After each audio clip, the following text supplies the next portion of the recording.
जब से डीजीसीए ने रिस्ट्रिक्शन लगाया हुआ है तब से अदर सेक्टर तो झारसुगुड़ा में कैंसिल ही है। ओनली दिल्ली सेक्टर ही ऑपरेट कर रहा है, वो भी विद कैंसिलेशन ही है। ऑलमोस्ट बीच बीच में अल्टरनेट डे के हिसाब से वो कैंसिल होता रहता है। तो ऑलरेडी वो रिस्ट्रिक्शन के अंतर्गत 3 सेक्टर हमारे कैंसिल ही चल रहे थे और वही आगे कंटिन्यू भी करेंगे। स्पाइस ओनली सिंगल सेक्टर चला रहा है, Delhi sector with cancellation. Alliance तो अपना का मूवमेंट नॉर्मल है, जो उसका उसमें भी थोड़ा सा डिप है। अदर्स जो उसके नॉन आरसीएस सेक्टर्स हो गए हैं भुवनेश्वर और रायपुर, तो पैसेंजर फुटफॉल उसमें भी कम आया है कंपैरेटिवली। एंड जैसे कि कैलकाटा उसका भी आरसीएस है तो उसमें उसका अच्छा लोड जा रहा है। ऑन एन एवरेज बेसिस पे भी जिस दिन दिल्ली फ्लाइट होती है उस दिन हमारा करीब करीब 500 to 600 पैक्स होते हैं अराइवल डिपार्चर मिला के, और जिस दिन दिल्ली फ्लाइट नहीं होती है उस दिन करीब करीब 250 के अप्रॉक्सीमेटली पैक्स का हो गया। जबकि प्री कोविड और पोस्ट कोविड यही फिगर 1100 से 1400 के बीच में थी। देखिए कैंसिलेशन उनका जैसे कि स्पाइस का फ्रिक्वेंट है तो थोड़ा तो पैसेंजर के मन में भी रिलायबिलिटी कंसर्न तो रहता ही है कि मैं आज टिकट बुक कराऊंगा, वो जाएगी कि नहीं जाएगी, तो सारे प्लान उनके भी वो हो जाते हैं, डिस्टर्ब हो जाते हैं। तो वो भी एक फैक्टर है। प्राइसिंग में भी बहुत फेयर में काफ़ी डिफरेंस आया है जो नॉन आरसीएस होने के बाद, तो वो भी एक मिडिल क्लास फैमिली के लिए फैक्टर तो रहता ही है। दोनों फैक्टर्स मिला के ओवरऑल जो उसमें पैसेंजर फुटफॉल में फ़र्क आया वो ये सब दोनों कारण है कहीं ना कहीं अपने अपने अलग। कि जहाँ तक मतलब इंडिविजुअल मेरा पर्सनल उसका है, मैंने ऑफिशियल मेल उनको काफ़ी करी हुई है इसको इंडिगो को, बट अभी ऐसा कोई रिस्पांस वहाँ से मेरे को मिला नहीं है। तो बाकी मैं देख रहा हूँ जैसे उसमें भी देखता रहता हूँ कि काफ़ी जो ऑर्गेनाइजेशंस हैं और इंडिविजुअल्स हैं ट्वीट्स वगैरह करते रहते हैं दिल्ली और मिनिस्ट्री वगैरह में, तो होपफुली शायद कुछ हो पाए इसके अंदर आने वाले दिनों में। अभी जो हमारे यहाँ बे का कंस्ट्रक्शन चल रहा है उसमें टोटल एडिशनल 4 आने हैं। तो अभी हमारे जो हेडक्वार्टर्स हैं उन्होंने डिसीजन लिया है कि फर्स्ट फेज़ में इमीडिएटली 2 बे कंप्लीट कर लेते हैं, जो कि एटीसी अगर आपने देखा होगा एटीसी साइड की तरफ के 2 हैं वो उसको फर्स्ट फेज़ में कंप्लीट करेंगे। और उसकी हम लोग जो वर्किंग कर रहे हैं उसमें प्लान है कि नवंबर तक एंड तक हम उसे कमीशन कर दें। और दूसरे जो एडिशनल 2 हैं दूसरी साइड उसको हम लोग दिसंबर का प्लान करेंगे।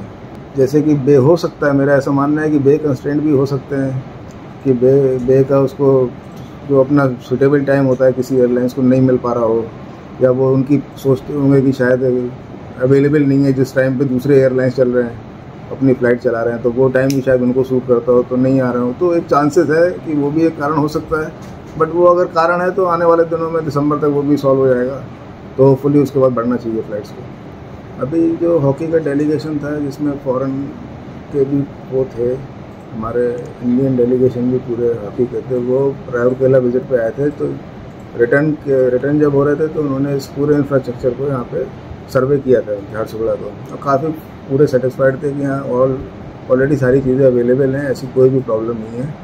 और डिस्कस कर रहे थे कि आने वाले दिनों में जो उनके फैंस वगैरह हैं तो वो चार्टर्ड वगैरह फ़्लाइट से यहाँ पे दिल्ली बॉम्बे से आएंगे, तो यहीं से शायद वो जाएँ भी राउरकेला बाई रोड।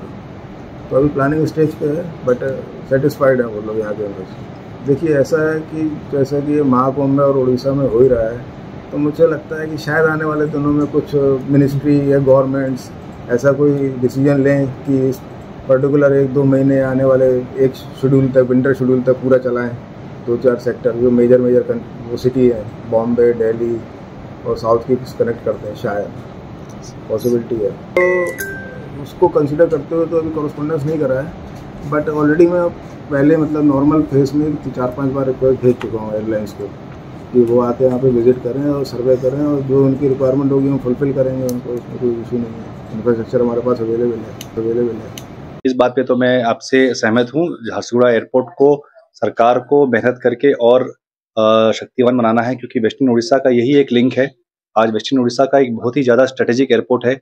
पूरा वेस्टर्न उड़ीसा छत्तीसगढ़ को कैटर करता है, और सरकार को कोशिश करके रूट्स बढ़ानी चाहिए यहाँ पे, और एयरलाइंस लानी चाहिए। आज सिर्फ स्पाइस जेट और एयर इंडिया को छोड़ के अगर इंडिगो, विस्तारा, एयर एशिया वगैरह भी यहाँ पे आएंगे तो भी रूट्स बढ़ेंगे और फ़ायदा होगा यहाँ के वासियों का। और अगले साल तो वर्ल्ड कप आ रहा है, बहुत प्लेयर्स आएंगे, बहुत लोग आएंगे, बहुत प्रशंसक आएंगे, यहाँ के कल्चर को बढ़ावा मिलेगा, यहाँ के बिजनेस को बढ़ावा मिलेगा। तो मेरे ख्याल से सरकार को और एयरपोर्ट अथॉरिटी ऑफ इंडिया को पूरी कोशिश करके झारसुगुड़ा एयरपोर्ट को बहुत ही ज़्यादा मजबूत करना चाहिए। इनफैक्ट एक टर्मिनल और बनाना चाहिए, और सुविधा बढ़ानी चाहिए यहाँ पे। और उसके बदले बल्कि हम देख रहे हैं कि कलकत्ता रूट भी कम हो गया है, स्पाइसजेट कलकत्ता रूट बंद हो गया है, दिल्ली रूट कम हो गया है, हैदराबाद रूट में प्रॉब्लम आ रही है, चेन्नई पहले ही बंद हो चुका था, बॉम्बे का अवस्था भी खराब है। तो मैं चाहूँगा कि सरकार इस पे ध्यान दे, रूट्स को बढ़ाए और यहाँ के जो वासी हैं उनके बेनिफिट के लिए, आसपास के लोगों के लिए सुविधा का अरेंजमेंट करे। और वर्ल्ड कप को ध्यान में देते हुए, खासकर अगले साल जो आ रहा है वर्ल्ड कप 2023 में, उसको ध्यान देते हुए यहाँ के कल्चर का बढ़ावा होगा, यहाँ के बिजनेस बढ़ावा होगा, उसको ध्यान में देते हुए बहुत ज़्यादा ज़रूरी है कि झारसुगुड़ा एयरपोर्ट को बहुत ही मजबूत किया जाए और यहाँ पे और रूट्स चालू किए जाएँ और एयरलाइंस को लाई जाएँ। और यहाँ के लोग चाहते हैं कि ये एयरपोर्ट सक्सेसफुल हो। 2 साल चला अच्छा, 2018 में स्टार्ट हुआ, 2019 में स्टार्ट हुआ, 19, 20, 21 ठीक चला, फिर 1 साल से पूरा अवस्था बहुत खराब हो रखा है एयरपोर्ट का। तो मैं रिक्वेस्ट करूँगा सरकार से कि इसको कुछ न कुछ करके और उसको मजबूत किया जाए। एकदम सही बोल रहे हैं, क्योंकि एक हॉकी वर्ल्ड कप बहुत बड़ा अपॉर्चुनिटी, उसमें देश-विदेश से लोग आएँगे और इसको ध्यान में रखना पड़ेगा आपको, क्योंकि वेस्टर्न उड़ीसा एक बहुत ही ज़्यादा इम्पोर्टेंट एरिया है उड़ीसा के लिए। आज जितना भी रेवेन्यूज़ है उड़ीसा में यहाँ से जाता है, आज जितना माइनिंग यहाँ पे होता है, जितनी इंडस्ट्रीज़ यहाँ पर है, जितना पैसा यहाँ पे जनरेट होता है सरकार के लिए, उस सबको देखते हुए सरकार को यहाँ ध्यान देना बहुत ज़रूरी है। और अगर यहाँ ध्यान नहीं देंगे तो कहीं न कहीं सरकार की नाकामी होगी। और इतना बड़ा अपॉर्चुनिटी जो है world cup, hockey world cup, इसको अगर हम नज़रअंदाज करते हैं तो नुकसान इसमें सिर्फ वेस्टर्न उड़ीसा के लोगों का ही नहीं बल्कि सरकार का भी है और पूरे उड़ीसा वासियों का है। आमे सबुबेले ओडिशा सबुबेले केंद्रीय वंचनार शिकार होकर एते सुंदर इंफ्रास्ट्रक्चर थाई उड़ान स्कीम माध्यम ये प्लेन जीवा आसबार व्यवस्था है।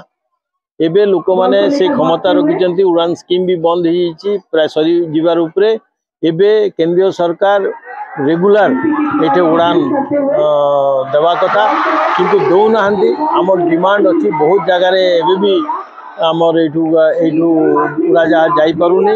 आम दाबी करुचु जे इमिडिएटली केंद्रीय सरकार ता दिगरे ध्यान दिंतु कहीं एठिका लोक मैंने इंडस्ट्री अच्छी एमसीएल अच्छी वेदांत अच्छी भूषण अच्छी अल्ट्राटेक अच्छी विभिन्न कलकारखाना अच्छी और अन्य लोक मैंने भी विभिन्न जरूरी कार्य दिल्ली बॉम्बे मद्रास बेंगालोर पुणे इत्यादि जगार जाऊँच कोलकाता इत्यादि जगार जाऊँच। आमर यू आहरी ये हवा कथा उड़ाजाहाज व्यवस्था हवा कथा। मझे आम माननीय स्वास्थ्य मंत्री जी एयरलाइंस के भेटी कहुई आउ गोटे दिल्ली भुवनेश्वर झारसुगुड़ा गोटे फ्लाइट दि जाऊ। केंद्रीय सरकार को भी आम दाबी करुँ जे आमर ये जिमती आम डिमांड अच्छी से हिसाब से फ्लाइट यहाँ तो आमर स्पाइसजेट गोटे मुख्य ये गला से मैंने हठात हठात सब कैंसल कर दौरान। स्पाइसजेटा गोटे माने ये ताऊपरे आमर केंद्रीय सरकार उड़ान विभाग निश्चित भाव में कार्यानुष्ठान नेवा कथा एवं अन्यान्य एजेंसीज इंडिगो एवं एयर इंडिया एयरलाइंस एयर ये सब कंपनी मन को इनवाइट करवा कथा से माने झारसुगुड़ा फ्लाइट चलवे कंपटीशन स्पाइसजेट जो मोनोपोली करती सेटा बंद। देखिए जैसे आपने एकदम सही कहा, बहुत दिनों के बाद एक सपना साकार हुआ था और ये एक बहुत प्रतीक्षित एयरपोर्ट था। और आपने कहा झारसुगुड़ा या ओडिशा नहीं, इस पे छत्तीसगढ़ और झारखंड के भी बहुत सारे पैसेंजर हैं जिनको झारसुगुड़ा के एयरपोर्ट से आना जाना बहुत सहूलियत था। पर अभी हम लोग देख रहे हैं कि बहुत सारी फ्लाइट मतलब बहुत रेगुलर बेसिस पे फ्लाइट कैंसिल हो रही है। और खास करके झारसुगुड़ा दिल्ली एक बहुत इंपॉर्टेंट रूट है, ये एक इंडस्ट्रियल टाउन भी है, पॉलिटिकली भी कनेक्टेड है। तो दिल्ली और दिल्ली से इंटरनेशनल फ्लाइट्स वगैरह की कनेक्शंस भी रहती है। जो भी यहाँ से सर्विस है वो बिना किसी सूचना के अचानक से रद्द हो जाती है। और ये हमने अभी देखा है कि इस कारण से लोगों का झारसुगुड़ा के प्रति फ्लाइट बुकिंग करने के प्रति बहुत गिरावट आया है। मतलब वो बोलते हैं कि हम अगर अचानक अगर हमारा कैंसिल हो जाएगा तो किसी का मेडिकल है, किसी की एग्जाम्स है, किसी को और कहीं विदेश जाना है, तो वो फिर और अल्टरनेटिव प्लान नहीं कर पाते क्योंकि झारसुगुड़ा से एक ही सर्विस है। पहले ऐसी बात थी कि शायद बहुत अच्छा रूट चल रहा था, बहुत अच्छे पैसेंजर मिल रहे थे, तो 2 फ्लाइट चलाने की भी बात हो रही थी, पर 2 तो क्या चलेगा, अब 1 भी नहीं चल रहा है। तो झारसुगुड़ा के और आसपास के पैसेंजर रायपुर, रांची या भुवनेश्वर जाने के लिए बाध्य हो रहे हैं। उनको यहाँ से उतना दूर जाकर के फिर फ्लाइट पकड़ना पड़ रहा है। ये बहुत चिंता का विषय है। और झारसुगुड़ा एयरपोर्ट की जो ट्रैफिक थी वो हम लोग देखते आ रहे हैं कि ये ट्रैफिक दिन पे दिन घटते जा रहा है। डाटा भी ऐसे आ रहे हैं कि ट्रैफिक झारसुगुड़ा के घट रहा है, और इसका मुख्य कारण है कि फ्लाइट रेगुलर नहीं होना। हमारे लिए जैसे कलकत्ता की फ्लाइट थी, मुंबई की फ्लाइट चालू होने वाली थी, वो सब भी बंद हो गई, मुंबई की फ्लाइट चालू नहीं हुई। तो ये एक बहुत भविष्य वाला एक एयरपोर्ट है, लेकिन अगर ऐसी सर्विस चली तो शायद इसका भविष्य अंधकार में हो।